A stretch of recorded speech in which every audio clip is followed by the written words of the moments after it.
I see they're pinned, but if you wanted to hang those with a hanger, or how would do you I hang? hang it?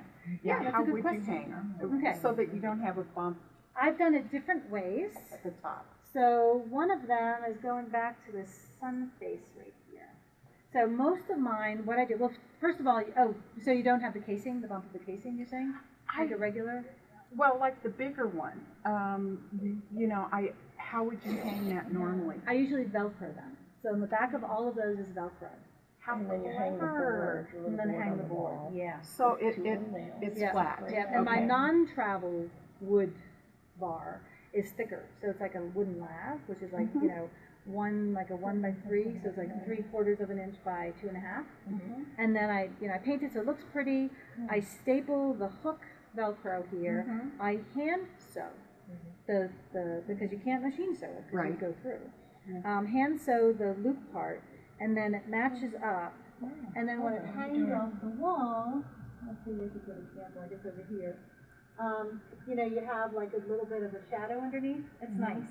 And with the normal wood that I use, the thicker, it hangs out about 3/4 of an inch like that. So that's pretty, and it kind of moves a little bit in the air, and you know. And so on the back of all of these is Velcro. Okay. But what I discovered over time is that you don't have to have the whole thing. On the bigger ones, I'll do like 5 inches Velcro, 5 inches not, 5 inches Velcro, 5 inches not. Well, you used to that pin because I couldn't fit it, so the Velcro pin's there. Okay. And why would you do that instead of one because all the it way saves your hands of hand stitching the Velcro. The Velcro is very stiff. Oh yeah.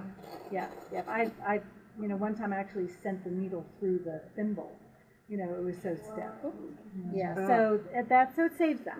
You know, it saves a little time, it saves a little effort. Okay. But you certainly could do it. It's not going to hurt if you want to do it. So blanket stitch, do you use rayon thread for that too? I do, yeah. Yeah. Yeah, again, I kind of like that more little bit of... substantial than just regular sewing thread. Yeah. And did you do that by hand or on No, the that was machine? on the machine. Yep, I set the machine full. You could do it by hand. We use the petite so that when you flip it over, you still see pattern and not white backside of fabric. You mean the back here? No, the strip Or the here. strip? If you use regular fabric with white, that's white on the back because the pattern doesn't go all the way through, that's what you're going to see on here. Oh, that's okay. That doesn't matter. That just happened to be the one I like the best. Okay. Yeah, there's some here that are not petite. I don't know where that one is, but the other little fish that is some here. Oh, here. No. Are you going to talk about the wrap too? Yes, I'm going to talk about the wrap too. That doesn't matter. It's the back of the quilt. It will not matter what's there. Yep. Yep. And then another way. There's 2 other ways I've gone and finished these. And on the canvas is a different one. So one of them is a wrapped edge, which is where's that? Right here. Thank you. Yes. Right there.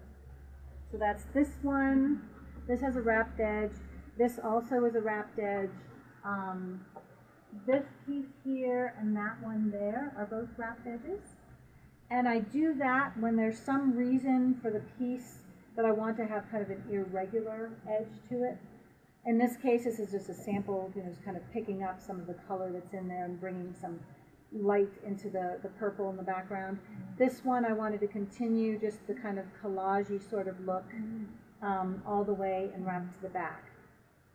And if you want to do that, then you take your scraps, and there's usually some reason why you want to do it, and so you pick out scraps that are accordingly. This one is with slightly darker yellows. This one was kind of green leafy prints. This one was just kind of continuing that bar sort of look that I had going with the borders. And then this one was continuing that floral look. Remember how I talked about the background, how I had the greens against the mandala, and then I worked more flowers. So at the very outer edge, I wanted like all flowers to wrap around. So there was like no flowers to all flowers, and just kind of finished the look.